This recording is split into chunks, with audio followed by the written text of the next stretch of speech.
मेरी ऐसी 5 ननद है। 5 ननद, पाँचों ननद में से 3 तो मेरे को नहीं सताया है। काहे के लिए मैं झूठ बोलूँ? जिसने जो सताया है मैं उसी की बात करूँगी। 2 ननद ने हमारा घर तोड़ने में कोई कसर नहीं छोड़ा, चाहे 2 ननद ने मेरे को पीड़ित करने में कोई कसर नहीं छोड़ा, तो हम 2 ही ननद का नाम लेंगे। हम बाकी ननदों का घर नहीं तोड़ेंगे। अनाज बाकी ननद ने हमारे साथ में गलत किया है। एक ननद का नाम है जिसका नाम है मैमून और उसका आदमी का नाम है हाशिम मियाँ, जो कि हाशिम मियाँ ने मेरे साथ में रेप किया था। 2 दिन, पहली रात को मारपीट हुआ था, दूसरी रात को उसने मेरा मुंह दबा के रेप किया था, कि जो कि हमारी सास, हमारी ननद, दोनों ननद हाजिर थी, जिसमें गुड़िया और हमारा मैमून, जिसको मैमून का उस टाइम में बचदानी में वो हुआ था, ऑपरेशन हुआ था। उसी टाइम की बात है। उस टाइम में उसका आदमी बाहर से आया, उसकी बीवी को बचदानी में ऑपरेशन हुआ था, उसको और कोई नहीं मिला रेप करते हुए। तो मेरी सास और मेरी ननद की मर्ज़ी से वो अपनी दामाद को मेरे बिस्तर पे सोने के लिए भेजी थी। जिस दिन उसने हमको, अपनी दामाद को हमारे बेड पे सोने के लिए भेजी, दूसरी रात, पहली रात को तो मारपीट हुआ था, मुंह दबाया गया, मारा पीटा गया था, जो कि हम सोने से इनकार कर दिए थे। दूसरी रात को उसने हमारे साथ में रेप किया। दिन भर हमको धमकाया गया था, डरवाया गया था, मारा पीटा गया था। मैं डर के मारे कूप तक ले नहीं कुछ बोल पाई। उस टाइम में मेरे साथ में रात भर उसने मेरे साथ में जो नहीं करने का वो किया। सुबह होते ही फिर से हमारी सास और ननद और टॉर्चर करके मुझे पीटा गया। फिर उसके बाद से मैंने झाड़ू पोछा, खाना पीना सब कुछ किया। इतना होने के बाद मगर अंदर ही अंदर मैं टूट गई। मैं ये बात अपनी किससे बात करूं? बूढ़े बाप से बात करूं? मेरा बुजुर्ग बाप थे कि मैं उनको बोलने में मुझे शर्म आ रही है। मोहल्ले वाले से डर लगता था कि मोहल्ले वालों को ये बात पता चल जाएगा तो मेरी सास काट के फेंक देगी। मेरा ये दामाद जो इसका बोल रहा है कि काट के फेंक देंगे। तो उस टाइम में मैं बहुत डरी और बहुत सहमित थी। मैं ये बात जैसे तैसे हमारे घर वालों को, मेरे पापा को पता चला, तो मेरा पापा ने इस बात पे सवाल उठाया था। बोला कि मैं अब अपनी बेटी को इस घर में रहने नहीं दूंगी, मुझे तलाक चाहिए। मगर फिर भी हमारा आदमी ने उस बात को संभाल लिया, तलाक होने नहीं दिया। और उसने उस टाइम में मुझे भोपाल में लिया के रखा। रखने की बात फिर हमारा बड़ा वाला बेटा जब जन्म पेट में पड़ा था, उस टाइम की बात है। मुझे नहीं पता है कि ये बेटा उसका है कि अफजल मियाँ का है, उसकी दामाद का है कि अफजल मियाँ का है, मुझे नहीं पता है। मगर उसी टाइम में मेरा बड़ा वाला बेटा 8 महीने का पेट में हो गया था भोपाल में।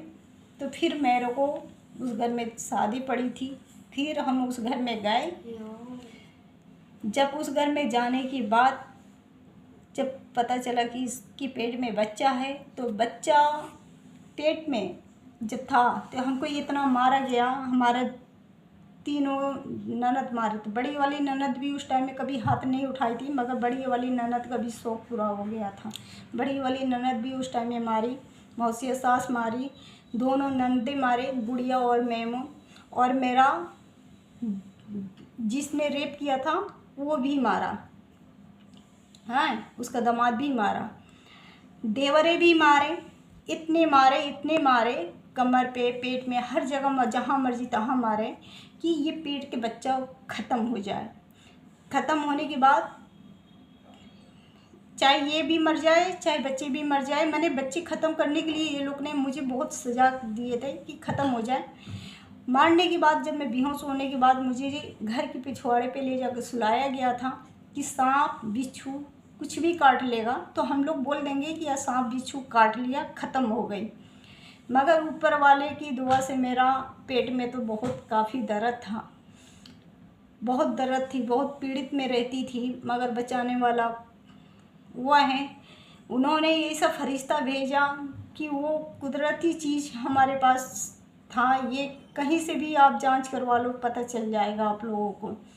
ऐसा कुदरती चीज़ मेरे साथ में चमत्कार हुआ था कि मैं वहाँ से होश में आके अपने कमरे में गई और 2 दिन मैंने उस कमरे में रही। तीसरा दिन उस कमरे से निकल के मैं अपनी मायके भाग के गई थी, वो भी कलकत्ता हम गए। तब जाके ये 1 महीना हमने उस हॉस्पिटल में भर्ती रही, तब जाके हमारे बच्चा को और मुझे डॉक्टर ने बहुत बचाने की कोशिश में लगा रहा है। हमारा बच्चा और मैं दोनों माँ बेटा बहुत एथू से हम लोग जन्म लिए। हमारा बेटा ने जन्म लिया और मैं तो हालत से ऐसी हो गई थी कि मुझे कोई पहचानने के लायक भी नहीं था कि मैं हूँ। फिर उसके बाद से फिर मेरा माँ ने ससुराल लेके गई। मेरा आदमी बोला कि अब हम तकलीफ़ होने नहीं देंगे, अब कोई हाथ नहीं उठाएगा, अब हम अपने साथ में भोपाल में रखेंगे। भोपाल फिर से लेके आया। यहाँ 4-5 महीने 6 महीने हमारे साथ में रहा अच्छा खासा रहने के बाद उसने भोपाल छोड़ दिया।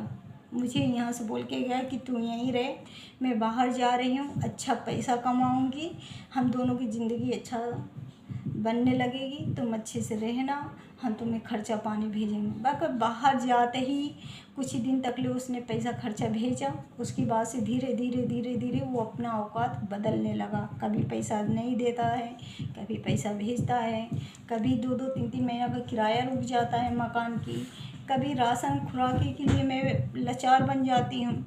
इस तरह से करते मैंने 15 साल भोपाल में झेला उस बंदे को लेके, मगर अब नहीं झेल पा रही हूँ। अब मैं सवाल उठा रही हूँ अपने सास ससुर से कि तुम अपने बेटा को समझाने की कोशिश करो कि वो बेटा आज समझे और समझने की बात समझाओ कि वो अपना बीवी और बच्चों को थोड़ा ध्यान दे। मगर मेरा ससुर के बाद जब फ़ोन लगाती हूँ तो मेरा ससुर मुझे गालियों से बात करता है, मुझे रंडी बोलता है, छिनार बताता है। तो छिनार, रंडी, बेश्या मुझे कौन बनाया? नंगे कपड़ा पहनाने के लिए कौन हमको मजबूर किया है? और तुम्हारे बेटा ने हमको खर्चा नहीं देता है ना, बेटा ने खर्चा नहीं दे रहा है, तो आज वो औरत मैं मार और दूंगी अब इन्हें।